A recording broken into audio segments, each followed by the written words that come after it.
The rise of some new candidates and the victory of J.D. Vance has a new discussion. Is the right going to change if they take power in the U.S. Senate and in Congress come 2022? To talk about this is Oren Cass. He's the executive director of American Compass. It's good to see you, Oren. Welcome back to the show.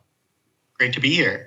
All right, so we've got an interesting new piece here that was written in American Compass. Let's put this up there on the screen. Taking the right off of autopilot. It's something that your organization has been focused on now for quite some time. So, Oren, how do you kind of assess the chances of taking the right off of autopilot come November victory for the Republicans in the midterms, if that's what happens? Well, I think a huge question for the right of center is what's going to happen in our institutions. There are all these huge, very well-funded think tanks, publications that drive a lot of the conversation, are listened to by a lot of elected representatives. And they have, for 40 plus years now, been focused exclusively on this sort of Reagan-style agenda that's kind of very libertarian on economic issues. And it just doesn't fit 2022. It might have been great for 1982, but it doesn't fit 2022. And the question in my mind, and something this piece really speaks to, is can these institutions change? Can an organization that's been doing the same thing for so long, that takes hundreds of millions of dollars in donations from people thinking a certain way, that hires hundreds of people who have staked their careers on thinking a certain way, can they actually say we actually have to think about things differently? Mm-hmm. And I think we're seeing some places where that is starting to happen. Kevin Roberts coming in at the Heritage Foundation is a good example. But at a lot of places we're not seeing that happen at all. And I think those institutions are going to become probably irrelevant over time, and we're going to need new ones that carry things forward.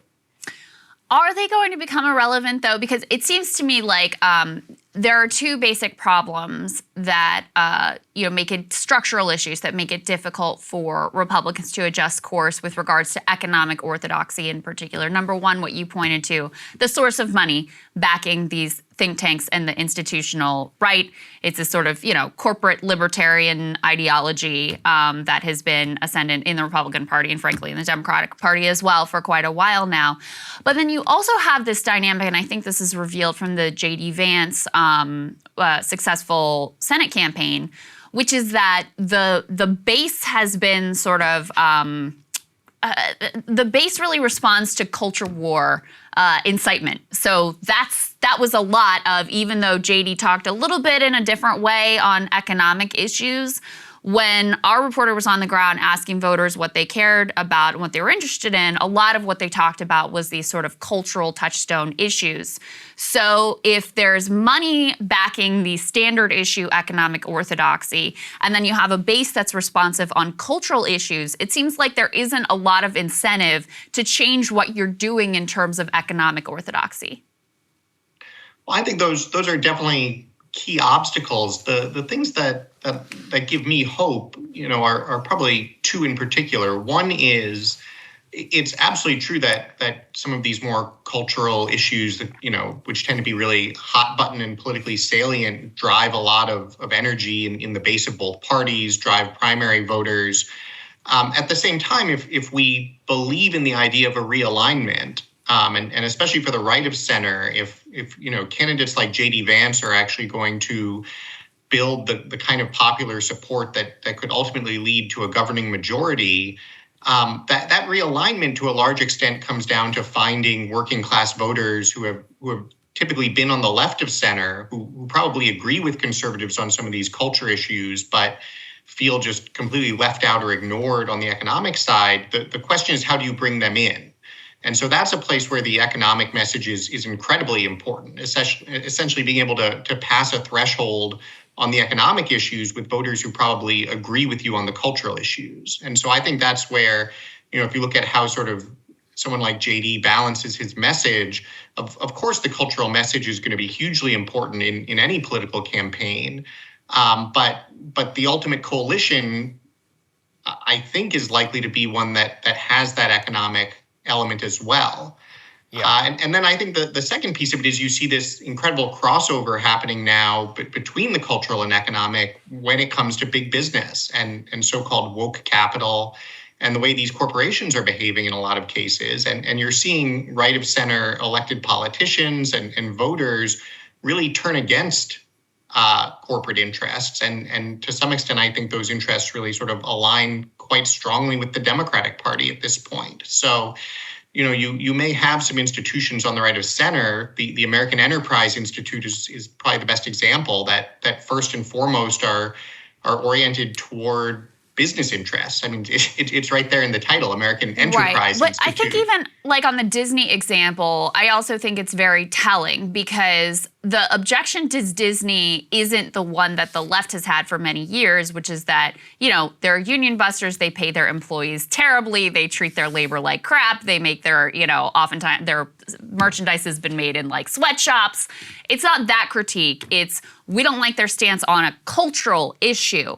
So again, it's not really a corporate critique, it's a cultural critique, which is why I feel like, why it seems very clear to me that the primary animating force is not a change in economic orthodoxy. I mean, Trump talked in a different way on economics, and then his biggest accomplishment was a tax cut for the rich.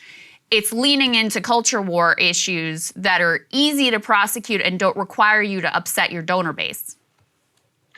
Well, I think some of these culture issues are very much upsetting the donor base because they do, at the end of the day, come down to saying, you know what, we're not going to give a free pass to corporations. And this idea that the most important thing you can do for the country is whatever corporations want you to do just isn't true.